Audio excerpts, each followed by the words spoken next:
Hello there and welcome. In this video we're going to be talking about pond oxygenation and pond aeration.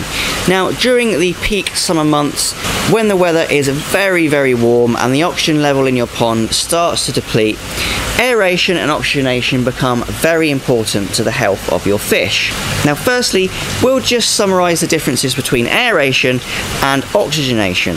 So aeration is water movement in the pond where the water is being moved by either a mechanical force or by the wind or anything like that, and therefore gases are being dragged or moved into the water column.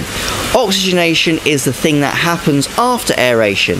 So oxygenation is actually where the oxygen is dissolving into or being released into the water column. Oxygenation does not really mean water movement, it just means oxygen being put into water. So with that being summarised, we can move on to how do you aerate and oxygenate your pond.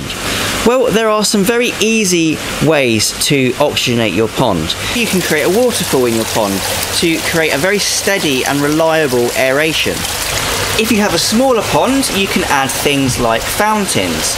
Now these are a very small but effective way of just disturbing the surface of the water and dragging water from the bottom of the pond to the top to be filled with oxygen.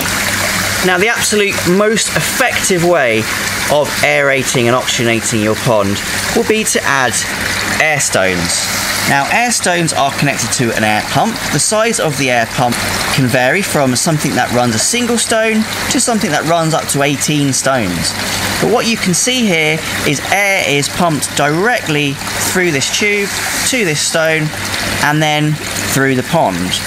And as the bubbles move through the pond water, it will add oxygen, so oxygenate the water, but it will also move the water. Now you can use any combination of pumps, waterfalls, air stones, anything like that to aerate and oxygenate your pond.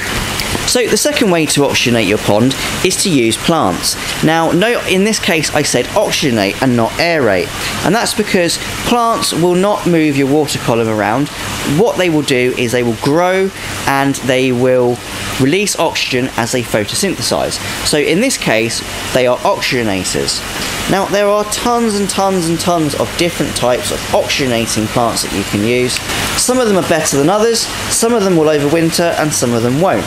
This is another kind of oxygenator. This is the bunched oxygenator, and all you do with this is you chuck it in your pond and it will grow, and as it grows it will release oxygen. Now oxygenating plants are limited to the fact that all they do is release oxygen, but they will also suck in a lot of nutrients from the pond. So when they are growing, they're taking nitrates, they're taking phosphates out of the water, so as well as oxygenating, they will also be helping to reduce the growth of the nuisance algae by limiting the amount of food available for this nuisance algae to grow. They also give an excellent habitat for little organisms in your pond to grow into. So all the beetles and all the frogs and newts, they'll have a home to live in. So it's very important, if you can, to plant your pond with oxygenators, give your fish the oxygen, but also to give a habitat for wildlife to live as well. So thank you for watching. I hope this video has been helpful in aerating and oxygenating your pond and giving your fish the oxygen and good water quality that they will require. If you want to see more of this kind of content, please remember to like this video and subscribe to my channel. Once again, thank you for watching and happy fish keeping!